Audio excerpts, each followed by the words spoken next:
Take a coffee cup you may get at a chain cafe such as Starbucks or Dunkin' Donuts. In order to prevent leaking, these have a petroleum-based plastic lining. As such, very few places accept them as recycling, so they're basically trash only.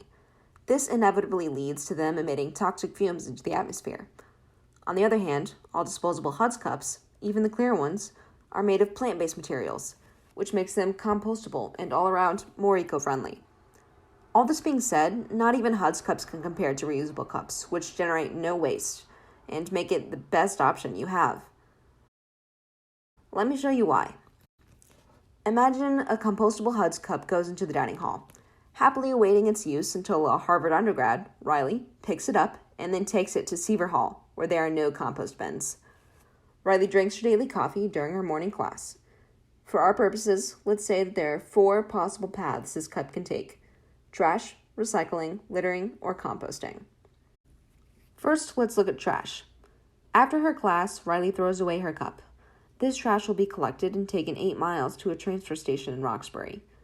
90% of the time, Harvard's trash will be incinerated. Some fumes from organic waste can be captured and converted to energy. Toxic fumes, however, must be captured and sequestered. The system isn't perfect, though, and toxic fumes will inevitably make it to the atmosphere. The other 10% of the time, Harvard's trash will be taken to a landfill in New Hampshire. In landfills, no organic fumes can be turned to energy, and toxic fumes run in abundance. Now, the second scenario, recycling.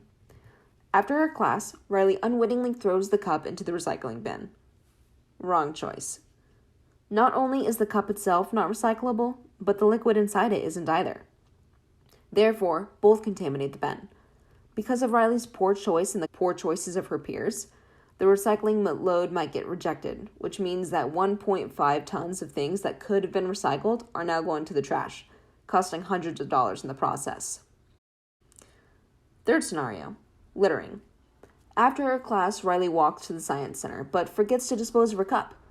It's biodegradable, she thinks. In reality, it will actually take more than a month to decompose.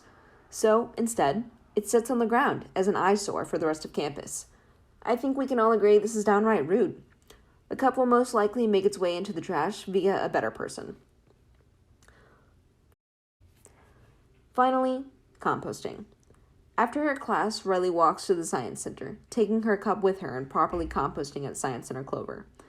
Before 2018, Harvard's compost would have gone to an industrial composting facility. Now, it's transferred to an intermediary facility, where it's broken down and turned into basically a liquid, so anything that's not dissolved gets screened out and incinerated, including Riley's cup. The liquid compost, which includes that tiny bit of leftover liquid in Riley's cup, is then taken to a wastewater treatment facility where microbes digest it and produce what is basically methane, which can be burned to produce electricity and displace fossil fuels, which is good. In the end, no matter how Riley disposes of her HUDS cup, whether it be through trash, recycling, littering, or composting, her cup will be incinerated, and that energy will go to waste. It's really just a matter of whether or not the excess liquid in her cup gets incinerated, contributes to a rejected recycling load, or generates electricity. So you may be asking, what does all this mean? Are we just doomed to contribute to pollution every single time we use a disposable cup? Well, yes. So here are your choices.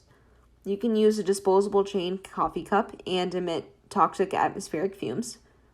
You can use a disposable HUDS cup and emit less atmospheric fumes. Or you can use a reusable cup, which generates no fumes and no waste. So it's your choice. What do you decide to do?